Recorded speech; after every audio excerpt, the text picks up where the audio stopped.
بسم اللہ الرحمن الرحیم. پروگرام زنجیر عدل کے ساتھ میں ہوں شاداب ریاض اور میرے ساتھ موجود ہیں ایڈوکیٹ فیض اللہ خان نیازی صاحب. ناظرین، ہم سب سے پہلے بات کریں گے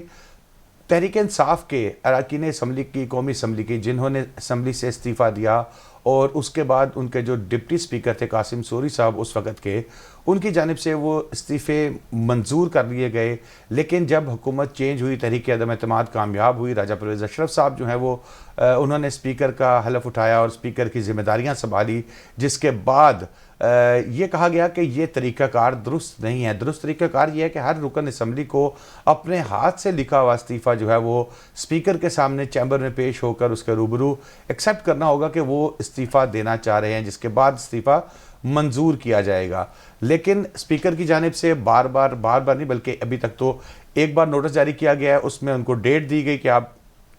فلاں تاریخ کو آئیں اور اپنے ریزگنیشن جو ہے اس کی تصدیق کریں، لیکن کوئی رکن اسمبلی وہاں نہیں پہنچا. دوسری جانب اگر ہم دیکھیں تو تنخواہیں اور مراعات جو ہیں وہ ابھی تک تحریک انصاف کے جو اراکین اسمبلی ہیں وہ حاصل کر رہے ہیں. ان کا یہ موقف ہے کہ یہ تنخواہ تو ان کے بینک اکاؤنٹ میں آٹومیٹکلی آ جاتی ہے. اگر آٹومیٹکلی بھی آ جاتی ہے تو ظاہر واپس بھی کی جا سکتی ہے اگر کرنا چاہیں تو. دیگر مراعات ہیں، گاڑیاں ہیں، گھر ہیں، اور بہت سی چیزیں ہیں جو ابھی تک اطلاعات کے مطابق تحریک انصاف کے اراکین اسمبلی استعمال کر رہے ہیں. فیض اللہ خان نیازی صاحب سے ہم یہ پوچھیں گے کہ قومی اسمبلی، صوبائی اسمبلی یا جو بھی جب رکن اسمبلی کو منتخب ہوتا ہے تو اس کو ریزگنیشن کا، اس کا جو استعفیٰ دینے کا طریقہ کار آئین میں کیا دیا گیا ہے؟ جی فیض. جی السلام علیکم. دیکھیں، آئین آرٹیکل 64 یہ بات کہتا ہے کہ کوئی بھی ممبر ہاؤس کا جو ہے وہ استعفیٰ لکھ کے اور اسپیکر کو دے سکتا ہے یا سینٹ کے اس میں چیئرمین کو دے سکتا ہے اور وہ ہاؤس سے ریزگنیشن اپنی دے سکتا ہے. لیکن اس کے انڈر جو رولز آف پروسیجر بنائے گئے ہیں نیشنل اسمبلی کے، اس کے اندر یہ چیز واضح کر کے لکھی گئی ہے کہ اس کے اندر سیٹسفیکشن جو ہے وہ اسپیکر نیشنل اسمبلی نے کرنی ہے، اور وہ اس چیز کی اپنی سیٹسفیکشن انہوں نے کرنی ہے کہ کیا یہ ریزگنیشن جو ہے، یہ استعفیٰ جو ہے، یہ اپنی رضامندی سے دیا گیا ہے یا کسی پریشر میں آ کے دیا گیا ہے. اور یہ اس کے لیے ایک رول یہ ہے کہ جو استعفیٰ ہے وہ ہاتھ سے لکھ کر دینا ہے، کہ اپنے ہاتھ سے لکھے استعفے کے اوپر تو یہ پرزمپشن ہم ڈال سکتے ہیں کہ جی یہ اپنی مرضی سے دیا گیا ہے جب اس کی لکھت جو ہے اپنے ہاتھ سے کی گئی ہے، بجائے اس کے کہ ایک ٹائپڈ جو ہے وہ پرفارما بھر کے اور جمع کروا دیا گیا جس طرح پاکستان تحریک انصاف کے لوگوں کے استعفے جمع ہوئے ہیں. تو اس میں کی بات یہ ہے کہ جو اسپیکر نیشنل اسمبلی ہے اس نے اس چیز کے اوپر اپنا اعتماد قائم کرنا ہے کہ یہ جو استعفے ہیں یہ استعفے جینونلی دیے گئے ہیں، اپنی رضامندی سے دیے گئے ہیں. اب وہ اسپیکر کا اعتماد اس چیز پہ ہونا اس ساری چیز میں ضروری ہے. جو آپ کہہ رہے تھے کہ اسپیکر نے بلایا ہے اور کہا ہے کہ آ کے میرے سامنے پیش ہوئیں اور یہ سارا بتائیں مجھے، وہ یہی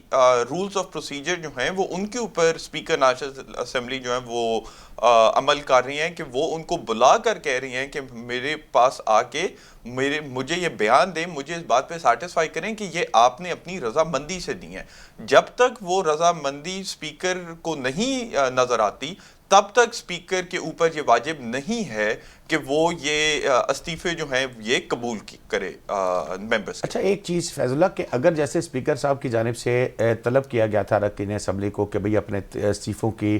تصدیق کریں، بتائیں کہ کیا وہ استعفے دیے، اور وہ ان میں سے کوئی بھی پیش نہیں ہوا. اچھا، اب اگر یہ مسلسل سلسلہ جاری رہتا ہے، وہ پیش نہیں ہوتے، تو پھر اس کا کیا سٹیٹس ہوگا؟ دیکھیں، اس میں اب آئین کے جو استعفے کا یہ آرٹیکل 64 ہے یہ دو باتیں کرتا ہے. پہلے پارٹ میں یہ کہتا ہے کہ آپ استعفے اپنے ہاتھ سے لکھ کے اسپیکر کو دیں گے یا چیئرمین کو دیں گے اور وہ اس کے اوپر آپ کو مستعفی ڈکلیئر کرے گا. دوسرا اس کا طریقہ یہ ہے، دوسرا اس کی آرٹیکل 64 کی یہ کہتی ہے کہ اگر ایک ہاؤس کا ممبر 40 کنزیکٹیو ڈیز آف سٹنگ میں ایبسنٹ ہوتا ہے تو ہاؤس آٹومیٹکلی اس کو کہہ سکتا ہے کہ وہ مستعفی ہے. اب اس میں یہ ہے کہ اگر تو اسپیکر نیشنل اسمبلی اینڈ میں یہ کہتے ہیں کہ مجھے اعتماد نہیں ہے کہ یہ استعفے رضامندی سے دیے گئے ہیں، 40 سیشن کی بات کر رہے ہیں، 40 دن کنزیکٹیو سٹنگ ہے. نہیں، اگر اس میں ہاؤس ہی نہیں ہے تو میں اب آپ کو سمجھاتا ہوں. جو مجھے اس بھی بات سمجھ ہے وہ یہ ہے کہ جی اگر ایک سٹنگ ہوتی ہے 15 دنوں کی، ہاؤس پروروگ ہو جاتا ہے، ان 15 دنوں میں پی ٹی آئی کے اراکین ہاؤس میں نہیں آتے تو وہ 15 دن کاؤنٹ ہوئیں گے. 3 مہینے کے بعد ہاؤس پھر سے بیٹھتا ہے میں کہتا ہوں 25 دنوں کے لیے، اور ان 25 دنوں میں سے بھی ایک دن یہ لوگ نہیں آتے، تو 15 اور 25 کنزیکٹیو ڈیز آف سٹنگ جو ہے، جو ٹوٹل 40 بنتا ہے، اس میں اگر یہ نہیں آتے تو پھر اسپیکر جو ہے یا ہاؤس جو ہے وہ یہ بات کر سکتا ہے کہ آپ مستعفی ہیں. اب دیکھنے والی اس میں بات یہ ہے کہ اس کرنٹ سیناریو میں اسپیکر اگر تو ان کے ریزگنیشنز جو ہیں وہ ڈکلائن کر دیتا ہے، وہ کہتا ہے یہ اپنی رضامندی سے نہیں دیے انہوں نے، تو پھر کیا جا سکتا ہے کہ اسپیکر 40 دن کنزیکٹیو سٹنگ کے انتظار کرے اور اس کے بعد خود یہ ڈیکلیریشن دے. اب اس میں سوال ضروری یہ اٹھے گا کہ آئین لفظ استعمال کرتا ہے مے کا، تو یہ جو اس کی انٹرپریٹیشن کی جاتی ہے، جو جنرل انٹرپریٹیشن ہے وہ یہ ہے کہ یہ لازم نہیں ہے کہ اسپیکر 40 دن کے بعد ان کو مستعفی ڈکلیئر کر دے، یہ اسپیکر کی ثواب دید ہے. تو یہ اب اگر اسپیکر ان کے استعفے جو ہے وہ رد کر دے اور اس کے بعد 40 دن سٹنگ کی یہ نہ آئے، تو پھر یہ ایک سوال اٹھ سکتا ہے، یہ ایک اور آئینی سوال اٹھ سکتا ہے جو میرے لحاظ سے تو یہ پھر سے عدالتوں میں شاید جائے کہ کیا اسپیکر آرٹیکل 64(2) کے تحت اسپیکر پہ لازم ہے کہ وہ یہ ڈیکلیریشن دے کہ 40 دن نہ آنے کے بعد آپ مستعفی ہیں، یا یہ اسپیکر کی ثوابدید ہے. یہ ایک چیز دیکھنے والی ہے. میری اپنی اس میں جو رائے ہے وہ یہ ہے کہ اس میں حالانکہ آئین کہتا یہ ہے کہ اسپیکر میں، لیکن اس کے اندر لازم ہی اس کو لیا جائے، کیونکہ ورنہ جو نیشنل اسمبلی کی یا سینٹ کی سٹنگز ہیں ان میں ممبران اگر نہیں آتے تو پھر یہ ذرا تھوڑا سا ان کو ذرا تھوڑا سا فیض اللہ، اس کی اگر ہم مثال دیکھیں، پنجاب اسمبلی کے اندر جو چودھری نثار صاحب ہیں، یہ رکن اسمبلی منتخب ہوئے تھے اور تقریباً 2.5-3 سال تک نہ انہوں نے اسمبلی کی شکل دیکھی نہ حلف اٹھایا. لیکن بہرحال الٹیمیٹلی جب وہ پچھلی گورنمنٹ کو رول پاس کر رہی تھی کہ بھئی اگر حلف نہیں اٹھائیں گے تو وہ ڈی سیٹ ہو جائیں گے، تو انہوں نے آ کے حلف اٹھایا اور اس کے بعد پھر حلف اٹھانے کے بعد پھر ان کا ابھی تک کوئی عطا پتہ نہیں ہے. ان کا اس سینیریو میں جو آپ آرٹیکل 64 کی بات کر رہے ہیں اس میں ان کا کیا سٹیٹس ہے؟ دیکھیں میرا ماننا یہ، اب اگین وہی بات ہے کہ یہ آئین کہتا تو یہ ہے کہ اسپیکر کی ثوابدید ہے، وہ کرے یا وہ نہ کرے، جہاں اسپیکر کو لگے وہ وہاں کر دے، جہاں اسپیکر کو نہ لگے وہ نہ کرے. ہاؤس کو چلانا، ہاؤس کا ڈیکورم، ہاؤس کی یہ ساری فارمیلٹیز پوری کرنے کی جو آئینی ذمہ داری ہے وہ تو اسپیکر پہ ہے. تو اسپیکر یہ چیز کرے یا اسپیکر یہ چیز نہ کرے، وہ اسپیکر کی ثوابدید ہے. یہ آئین کی زبان سے بظاہر ہمیں نظر آتا ہے. لیکن میرا اس پہ جو سوال، میرا جو اس پہ پوائنٹ ہے وہ یہ ہے کہ اس کو اتنی زیادہ بھی سٹرکٹ ثوابدید نہ دی جائے اسپیکر صاحب کو. اس میں تھوڑا سا ریجیڈیٹی آئے کہ اگر نہیں آتے 40 ڈیز کے اندر تو اس میں کے لفظ کو شل کے حساب سے انٹرپریٹ کر کے اور اس کو مستعفی کر دیا جائے، تاکہ اگر ایک عوامی نمائندہ منتخب ہو کے پارلیمان میں آئے ہے، چاہے وہ نیشنل اسمبلی ہو، چاہے وہ سینٹ ہو، چاہے وہ پروونشل اسمبلی ہو، تو وہ آ کر وہاں کی قانون سازی میں، وہاں کی جو ڈیبیٹس ہیں اس کے اندر حصہ لے. جو بندہ عوام کا ووٹ لے کر آیا ہے وہ اپنے حلقے کی ریپرزنٹیشن نیشنل اسمبلی میں پوری طریقے سے کرے. اگر وہ آئیں گے ہی نہیں تو پھر ان کا اس سیٹ پہ رہ جانے کا فائدہ نہ اس کی عوام کو ہے، نہ ان کو ہے، اور نہ کسی بھی اسمبلی کو ہے. ہاں یہ چیز اس میں ایک تھوڑی سی کوالیفیکیشن ڈالی گئی ہے کہ انلیس وہ لیو لے کے گئے ہوں، وہ اسپیکر کی اجازت سے نہ آ رہے ہوں، اسپیکر نے ان کو کسی بھی وجہ سے الاؤ کیا ہو بار بار لیو اور اس کی وجہ سے وہ اسمبلی میں نہ آ رہے ہوں، تو پھر آرٹیکل 64(2) جو ہے اس کا وہ ان پر لاگو نہیں ہوگا. بالکل ٹھیک ہے فیض اللہ، لیکن اس کے اندر لاسٹ کویسچن یہ ہے کہ کیا یہ سلسلہ آپ کو لگ رہا ہے کہ یہ چلتا رہے گا اراکین اسمبلی کا باقی کا جو سال سوا سال یا جتنا بھی ٹائم رہ گیا ہے، یا اس کے اندر اس چیز کا بظاہر ایسا کوئی چانس نظر آ رہا ہے کہ ان کے استعفے ایکسیپٹ کر لیے جائیں، یا کہ قانون کے کسی پوائنٹ کے تحت ان کو جو ہے وہ یہ ڈی سیٹ ہو جائے اور یہاں پر ضمنی الیکشن کرائے جائیں؟ دیکھیں میں پہلی بات جو آپ نے کی کہ یہ ریزگنیشنز کا، میں آئیڈیالوجیکلی اس طرح کے ریزگنیشنز کے خلاف ہوں، کیونکہ دیکھیں آپ نے ورنہ تو لیٹ سپوز اگلے الیکشنوں میں عمران خان صاحب خود پھر میجورٹی لے کے پارلیمنٹ میں آ جاتی ہیں، سمپل میجورٹی وہ لے لیتی ہیں اور جتنی بھی اپوزیشن ہے وہ ریزائن کر کے چلی جاتی ہے. آپ پارلیمان کے ساتھ اس طرح نہیں کرتے. پارلیمان کا مقصد ہی یہ ہے کہ جو بھی آپ کے سیاسی مسائل ہیں، جو بھی ملک کے مسائل ہیں، وہ پارلیمان میں آ کے ان کے اوپر بحث کی جائے. اس طرح ریزگنیشنز دے کے چلے جانا، پریشر ڈالنا کہ نہیں جی ڈیزالو کریں، یہ ایک جمہوریت سے یہ بات ذرا تھوڑی سی اختلاف میں نظر آتی ہے. یہی اب آپ نے جو یہ کہا کہ یہ آتے ہیں یا یہ ریزگنیشنز ایکسیپٹ ہوتی ہیں یا یہ نہیں ہوتے، دیکھیں آئینی تو ہم نے دیکھ لیا کہ آئین اس کے بارے میں کیا کہتا ہے. اگر تو اس کی سیاسی ریالٹی دیکھنی ہے تو وہ آپ اس سے میرے سے بہتر ہی اس پہ کامنٹ کر سکیں گے. میں تو صرف اتنا کہوں گا کہ ہم نے اسی طرح کے ریزگنیشن جو ہیں وہ آج سے پہلے 2014 میں بھی دیکھے. 2014 میں بھی ریزگنیشنز دیے گئے، 2014 میں بھی ان کو بار بار بلایا گیا، کہا گیا کہ آ کے اپنی ولفلنس شو کریں، اپنا رضامندی شو کریں ان استعفوں کے اوپر. اور 2014 میں بھی اینڈ میں پاکستان تحریک انصاف واپس آ کر پارلیمان کے اندر بیٹھ گئی. تو دیکھنے والی بات یہ ہے کہ کیا سیاسی طور پر اس کا کوئی جوڑ توڑ ہوتا ہے، کسی قسم کا پریشر آتا ہے، تحریک انصاف کے اراکین واپس آتے ہیں، انٹرنل پریشر ہو، ایکسٹرنل پریشر ہو، پارٹی جس طرح کا بھی پریشر ہو. آئینی طور پہ جو ہے، آئینی طور پہ جب تک سپیکر کی اپنا ان کے ممبران کے رضامندی پر اعتماد نہیں ہوتا، سپیکر کے پاس یہ پورا اختیار ہے کہ وہ ان جو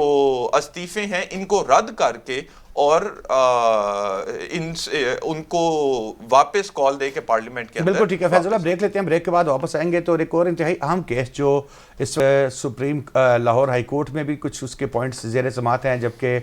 دوسری طرف اگر ہم دیکھیں تو سندھ ہائی کورٹ میں بھی یہ معاملہ چل رہا ہے. دعا زہرا بچی جس کے حوالے سے یہ کہا گیا تھا کہ اس کو اغوا کیا گیا، بعد میں پتہ لگا کہ اس نے شادی کر لی، عدالتی احکامات اس پر آ رہے ہیں. اس پہ تھوڑی سی ہم عدالتی احکامات سے ہٹ کے ڈیبیٹ کریں گے کہ یہ کیا معاملہ. بریک کے بعد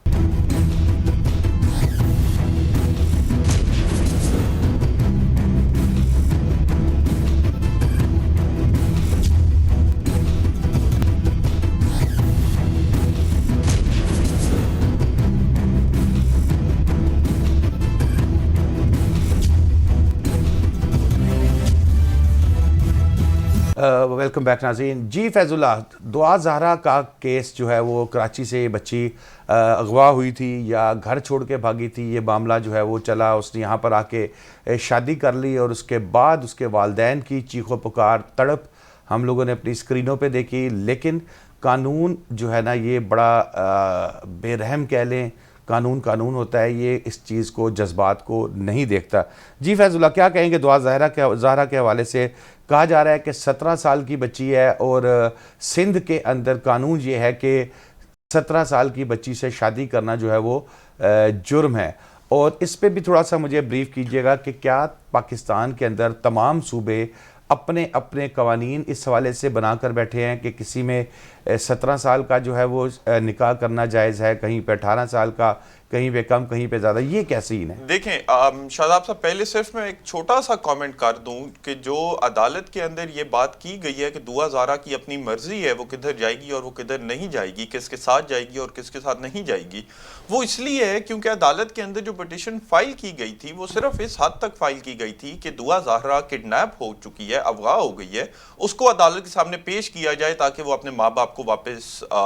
ساتھ واپس چلی جائے. اب جب دعا زہرا نے عدالت کے سامنے پیش ہو کر خود کہتی ہے کہ جی میں اپنی رضامندی سے گئی ہوں، میں نے وہاں نکاح کی ہے، میں افغان نہیں ہوئی، تو پھر عدالت نے اسی لیے اس پٹیشن کو ڈسپوز آف کر کے کہا کہ دعا زہرا خود دیکھ لے کہ اس نے کس کے ساتھ جانا ہے. جہاں تک میڈیکل رپورٹ کی بات ہے، اب وہ بھی ایک انٹرسٹنگ فیکٹ ہے. والد کہتے ہیں کہ میری شادی ہی 17 سال پہلے ہوئی تو دعا زہرا 17 سال کی کیسے ہو سکتی ہے.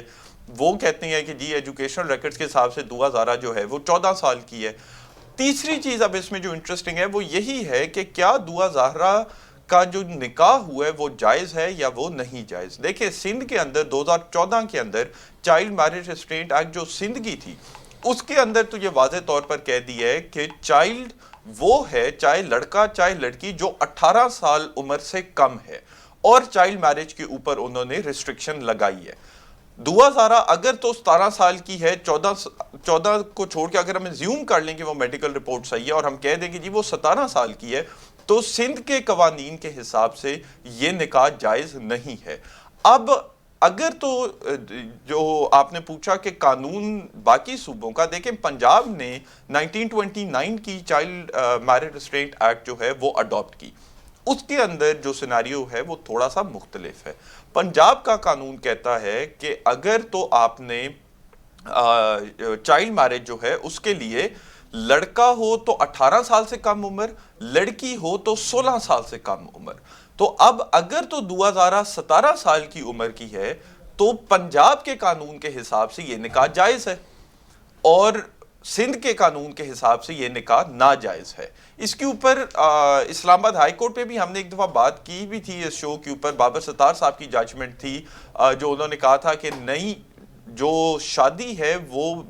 لڑکی کی عمر 18 سال سے نیچے نہیں ہو سکتی، لیکن جو ہمارے قوانین ہیں اس کے اوپر، جو ہمارے ایک صوبہ کہہ رہا ہے 18 سال، دوسرا صوبہ کہہ رہا ہے 16 اگر اس سال۔ فیض اللہ جیسے ہی ہوتا ہے کہ ایک بچی وہاں سے دوسرے صوبے میں آ جاتی ہے، وہاں نکاح کرتی ہے اور پرانے اپنے صوبے میں چلی جاتی ہے، تو اس کا لیگل سٹیٹس کیا ہوگا؟ اب دیکھیں یہی چیز ہے اس کے اندر جو بہت انٹرسٹنگ ہے۔ دیکھیں مجھے I'll confess مجھے ایگزیکٹلی یہ بات اس چیز کا علم نہیں ہے کہ دعا زہرا کا جو نکاح ہے وہ سندھ میں کیا گیا ہے یا وہ پنجاب میں کیا گیا ہے۔ اگر تو اب کون سی والی سوال یہ اٹھتا ہے کہ دعا زہرا کے نکاح پہ کون سا والا جو قانون ہے وہ لگے گا، سندھ والا یا پنجاب والا؟ اب اس کی دو پاسبل انٹرپریٹیشنز دماغ میں آتی ہیں۔ پہلی یہ ہے کہ جی دعا زہرا کیونکہ خود اس کا ڈومیسائل سندھ کا ہے، کراچی کا ہے، تو اس کے نکاح پر سندھ کیا قانون لگے گا۔ یہ ذرا ویکر انٹرپریٹیشن ہے، میں اس سے خود جو ہے وہ اگری نہیں کروں گا۔ میری نظر میں قانون وہاں کا لگے گا جس صوبے میں نکاح کیا گیا ہے، جس صوبے کے اندر نکاح جو ہے وہ سولمنائز کیا گیا۔ اب جہاں پر نکاح سولمنائز کیا اور اگر دعا زہرا کا نکاح پنجاب میں ہوا ہے تو پھر تو اس نکاح کے اوپر پنجاب کا قانون لگے گا، اور دعا زہرا کا نکاح اگر تو وہ 17 سال کی ایج کی ہے تو وہ میری نظر میں ویلڈ نکاح ہے۔ اگر سندھ میں نکاح ہوا ہے تو وہ جو ہے وہ نکاح نامہ جو ہے وہ انویلڈ ہوگا اور یہ جرم تسلیم کیا جائے گا۔ دیکھیں اس میں مین چیز دیکھنے والی یہ ہے، اور یہ بڑا ایک لمحہ فکری ہے کہ ہمارے اتنے بیسک قانون کے اندر بھی ایک صوبے سے دوسرے صوبے اتنی بڑا ایک ڈیفرنس آ گیا ہے۔ دعا زہرا کا کیس ہمیں یہ دکھاتا ہے کہ وفاقی یا صوبائی سطح پر ان قوانین کو ہمیں ریویمپ کرنے کی ضرورت ہے۔ ہمیں ضرورت ہے کہ ہم یہ قوانین اکراس دی بورڈ ایک ہی طرح کا قانون بنائیں جو سارے صوبوں کے اندر یہ بیسک جو چیزیں ہیں کہ نکاح کی عمر کیا ہوگا، نکاح کا طریقہ کیا ہوگا، نکاح منسوخ کرنے کا طریقہ کیا ہوگا، یہ سارا ایک ہی ہم صوبے وفاقی لیول پہ ایک ہی قانون ہمیں بنانا چاہیے جو اکراس دی بورڈ سارے صوبوں پر لاگو ہوگا، تاکہ دعا زہرا ٹائپ کا جو میٹر ہے وہ پھر سے بعد میں نہ اٹھے۔ اب یہ تو چلے، ایک تو یہ پوائنٹ ہو گیا۔ دوسرا فیض اللہ، یہ جو بڑے دلخراش مناظر اس بچی کی ماں کے جو رونے کے، کل بھی ہم دیکھتے رہے ٹی وی چینلز کے اوپر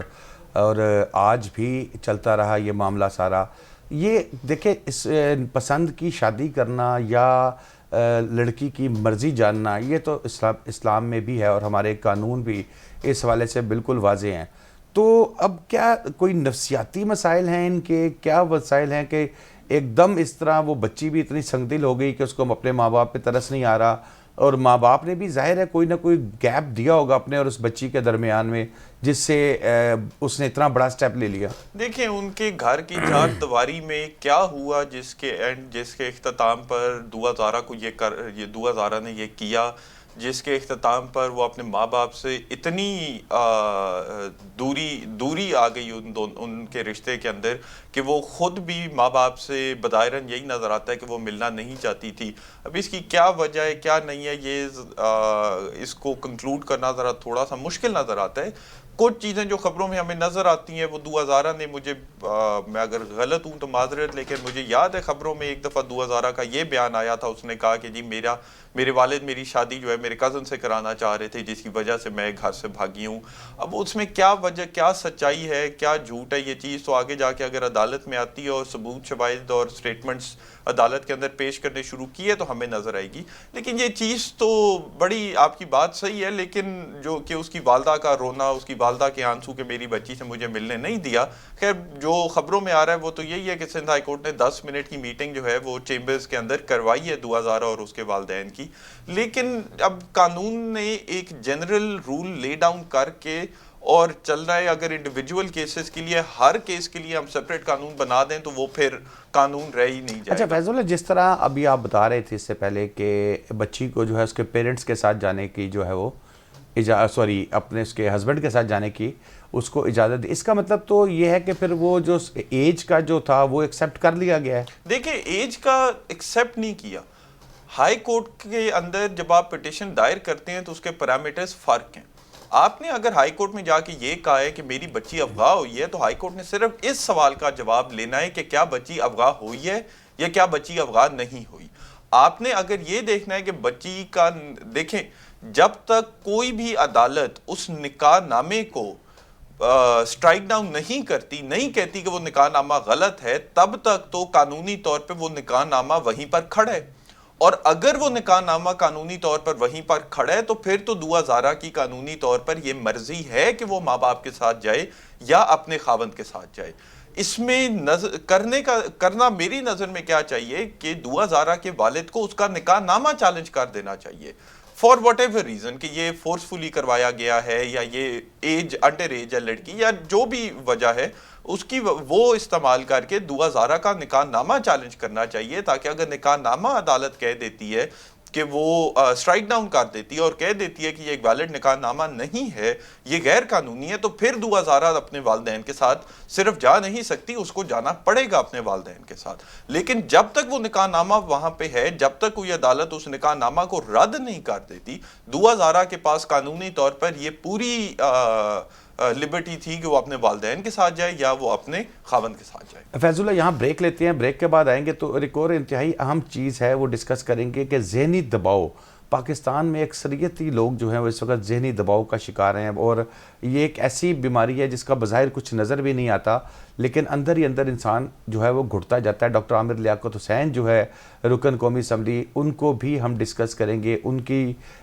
بھی انتقال ہو گیا کل، اور کہا یہ بھی جا رہا ہے کہ ایک ذہنی اسٹریس تھا جو کچھ انہوں نے پچھلے کچھ دنوں کے اندر برداشت کیا. ظاہر ہے ایک مضبوط ترین اعصاب کا مالک بھی جو ہے اس کے لیے بھی یہ آسان کام نہیں. بریک کے بعد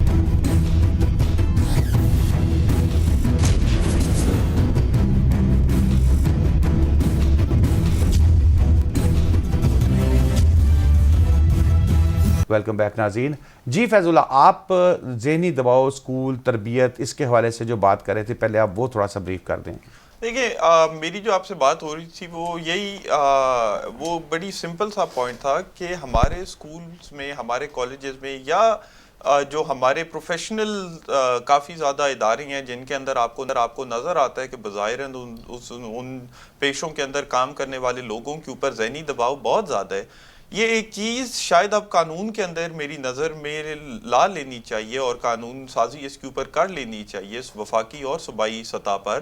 کہ سائیکولوجیکل کاؤنسلنگ جو ہے اسکول کے اندر بچوں کی. اب دیکھیں ایک اسکول جانے والا بچہ جس کے او لیولز یا اے لیولز کے گریڈز قریب آ جاتے ہیں، اس کے اوپر یہ ذمہ داری سونپ دی جاتی ہے کہ آپ نے اب جو بھی فیصلہ کرنا ہے وہ فیصلہ جو ہے آپ کی آگے پوری زندگی کو افیکٹ کرے گا. چھوٹی سی بات ہے کہ اے لیولز کے اندر آپ نے جو سبجیکٹ رکھے وہ سبجیکٹ آگے جا کے آپ کون سی ڈگری کریں گے وہ سبجیکٹ وہ ڈیسائیڈ کریں گے، اور پھر اس ڈگری کی وجہ سے آپ آگے پوری زندگی اپنا کیا کریں گے. یہ بہت بڑا سٹریس ہے جو اتنی ینگ ایج کے اندر ہم بچوں کے اوپر ڈال رہی ہیں. یہ پورا سسٹم جو ہے وہ بچوں کے اوپر ڈال رہا ہے، اور ہم ایکسپیکٹ یہ کرتے ہیں ہیں کہ ان کے اوپر کسی قسم کا کوئی ذہنی دباؤ نہ آئے اور یہ بالکل ٹھیک طرح جو ہے وہ چلتے رہیں. یہ چیز مجھے لگتا ہے کہ آپ قانونی طور پر اس کے اوپر کوئی سکولز اور کالجز کے اوپر جو یہ ہائر ایجوکیشن اور پرائمری سیکنڈری ایجوکیشن ڈپارٹمنٹس ہیں ان کو یہ چیز ڈالنی چاہیے, سکولز کے اوپر لاگو کرنا چاہیے کہ بچوں کی سائیکولوجیکل کاؤنسلنگ کی آپ فیسلٹی جو ہے وہ سکولز کے اندر اویلیبل رکھیں. بچے اگر تو کوپ نہیں کر سکتے, سٹریس میں ہیں, ڈپریشن میں ہیں, کسی قسم کا طریقے سے ایکٹ آؤٹ کر رہے ہیں, تو ان کی سائیکولوجیکل کاؤنسلنگ وہاں پہ ہو تاکہ یہ ذہنی دباؤ ہمارے بچوں کے اوپر سے کم ہو. فیض, یہ جیسے ڈاکٹر عامر لیاقت حسین صاحب کا بھی کل انتقال ہوا, اور دیکھیں جو پچھلے کچھ عرصے میں انہوں نے اپنی ایک زندگی گزاری, وہ بھی اچھی خاصی سٹریس کی زندگی تھی. میرے خیال میں کوئی بھی بڑا طاقتور ذہن کا آدمی بھی ہو تو وہ بھی بڑی مشکلات کا شکار ہو جاتا ہے. جس طرح اسپیشلی انہوں نے ان کی تیسری شادی کے بعد جو اور پھر جب ان کا خاتون کے ساتھ پھڈا ہوا, علیحدگی کی طرف جب بات گئی, تو وہ جو سٹریس فیس کیا ہے, ویڈیوز, سوشل میڈیا, سکینڈلز. دیکھیں شاداب صاحب, یہ اب دوسری چیز ہے جس کو مجھے لگتا ہے ہم نے ایک تو قانونی طور پر تو ہم نے کہا کہ اس کے اوپر قانون سازی ہونی چاہیے. یہ ایک دوسرا طریقہ ہے, یہ ایک دوسرا اس کا اینگل ہے جس کو ہم نے ایز معاشرہ دیکھنا پڑے گا کہ جو اگر کسی بندے کے واضح آپ کو نظر آ رہا ہے یا وہ خود بول رہا ہے یا آپ کو لگ رہا ہے کہ اس کے اوپر ذہنی دباؤ ہے, تو کیوں سائیکولوجیکل کاؤنسلنگ کے اوپر ایک ٹابو کریٹ کر دیا گیا ہے جس کی اس کے اوپر ایک شک کے اس سے ہم دیکھتے ہیں اگر کوئی بندہ جو ہے وہ سائیکولوجیکل کاؤنسلنگ کے لیے یا سائیکالوجسٹ یا سائیکائٹرسٹ کے پاس جائے اپنا ذہنی دباؤ ٹھیک کرنے کے لیے, یہ بڑا ضروری ہے کہ ہم میں تو اس پہ بات نہیں کر رہا, میں تو یہ بات کر رہا ہوں کہ جس طرح جو چیزیں عامر لیاقت حسین صاحب مرحوم نے فیس کی تھی, ویڈیوز کا ان کی وائرل ہونا اور سوشل میڈیا کے اوپر بڑے بڑے الفاظ استعمال کرنا. اگر آپ ان کی لاسٹ ویڈیو سنیں جو انہوں نے ایک میسیج دیا تھا تو پھر آپ کو چیزوں کا آئیڈیا ہوگا. کیا پاکستان کے اندر اس چیز کے لیے کوئی قانون موجود نہیں ہے کہ کوئی بندہ سوشل میڈیا پہ آپ کی ایسی کی تیسی کر دیتا ہے اور آپ سوائے اس کے سٹریس میں لیں یا نکل کے اس کو خود مار دیں, آپ کے پاس کوئی ریمیڈی ہے؟ دیکھیں ویسے تو اگر کوئی کسی نہ کسی کوئی آپ کی حد تک کہ عزت کرتا ہے تو اس پہ تو ہمیں پتہ ہے کہ ہم ایف آئی اے کے اوپر سوشل میڈیا پہ اگر کرتا ہے تو ہم ایف آئی اے کے پاس جا کر اویلیبل ہے نا وہ کر سکتے ہیں وہ, لیکن ایک آفینس کریٹڈ تو ہے اس کے اوپر. ہاں اگر اب for example doctor Aamir Liaquat کی میمز بنا کے سوشل میڈیا پہ چڑھا دی جاتی ہیں ایک مذاق کے طور پہ, تو شاید وہ اسٹرکٹلی حد تک عزت کے اندر نہ لیا جائے, وہ ایک فریڈم آف ایکسپریشن والے اینگل سے دیکھا جائے کہ نہیں جی یہ تو بس ایک فریڈم ایکسپریشن ہی ہے, مذاق جو لوگ کر رہی ہیں. اس میں میری نظر میں شاداب صاحب قانونی طور سے بھی پہلے ہمیں معاشرے ایک ایز اے معاشرہ ہمیں یہ خود ایک چیز سمجھنی چاہیے کہ ذہنی دباؤ یا مینٹل النیسز یا مینٹل پریشر یا سائیکولوجیکل ایشوز ایک ایکچول فیکٹ ہے, بجائے اس کے کہ لوگوں کا مذاق اڑایا جائے یا یہ کہا جائے کہ کوئی ڈرامہ کر رہے. ہمیں اس چیز کے اوپر ذرا سوچ وچار کرنا چاہیے کہ یہ کیوں ہو رہا ہے اور اس کو کس طرح ٹھیک کیا جا سکتا ہے. ذرا تھوڑا سا انسانیت اپنے اندر لانی ہے اس بارے میں ہم نے کہ ہم لوگوں کو اس چیز لوگوں کا خیال کریں. اچھا اگر آپ یہ سوچیں کہ ہمارے اندر انسانیت خود ہی آ جائے گی تو یہ تو فیض اللہ ممکن نہیں ہے. ہمارے اندر انسانیت تب آتی ہے جب ہمارے سر پہ کوئی بڑا سا ڈنڈا پکڑ کے کھڑا ہو اور ہماری ہر غلطی پہ وہ ہماری ٹانگوں پہ وہ ڈنڈا مارے, ہمارے سر پہ وہ ڈنڈا مارے, تو ہم میں انسانیت آ جاتی ہے, ورنہ نہیں آئے گی. اس لیے میں نے پہلے کامنٹ کیا کہ ہمیں شروع کہیں سے تو ہم نے اس کا آغاز کرنا ہے, اور اس کا سب سے پہلا آغاز میری نظر میں یہ ہو سکتا ہے کہ آپ سکولز اور کالجز کے اندر یا فار ایگزامپل پولیس ڈپارٹمنٹ کے اندر جو یہ آپ کو نظر آتا ہے بظاہراً کہ بہت ہائی پریشر سچویشنز ہیں جہاں آپ لوگوں کو ڈال دیتے ہیں, وہاں پر سائیکولوجیکل کاؤنسلنگ ہو تاکہ ایز اے سوسائٹی ہم اس چیز سے یوز ٹو ہو جائیں کہ اگر آپ کے اوپر ذہنی دباؤ ہے, اگر آپ ایک انیوژل لیول کا سٹریس سے جھیل رہی ہیں تو سائیکولوجیکل کاؤنسلنگ لی جا سکتی ہے اور اس میں کوئی غلط بات نہیں. بالکل ٹھیک ہے, بہت شکریہ فیض اللہ نیازی آپ کا, آپ نے ہمیں تینوں ٹاپک ڈیٹیل سے ہماری رہنمائی کی. ناظرین اس جمعے اتنا ہی, آئندہ جمعے نئے ٹاپکس کے ساتھ ایک دفعہ پھر حاضر ہوں گے. شاداب ریاض کو اجازت دیجیے, اللہ حافظ.